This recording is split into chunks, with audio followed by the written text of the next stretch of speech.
Pasando normal, 1 hora 42 largas, 43 en la media maratón. No creo que pueda subir, así que vamos a mantener tranquilidad, ritmo y llegamos, lo más lógico.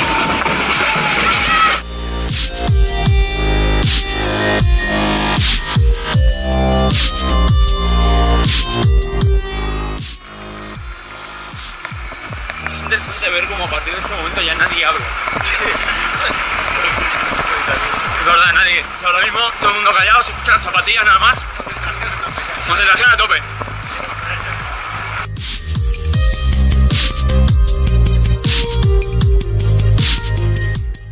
Venga, va, señorita Carrerón, Carrerón, ahí alma.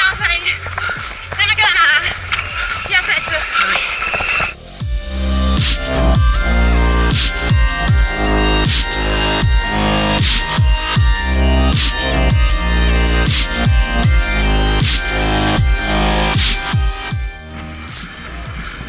Esto ya va tomando su fin. Quedan 2 kilómetros, 3:15. Vamos a bajar de 3,5, 3 horas y media. Pero vamos, súper bien. Genial, grande. Gran maratón. Para haberla preparado en una noche de sueño, gran maratón.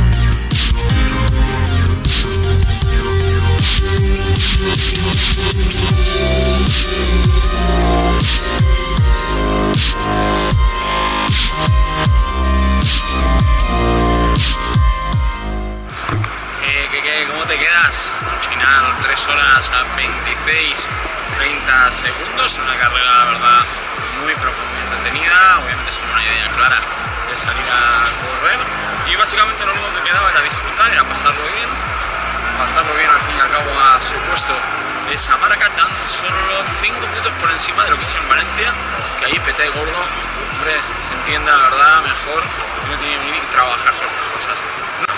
Nada, si os ha gustado el vídeo dadle a like, si os gustan estos vídeos y queréis ver más, ya sabéis que podéis suscribiros.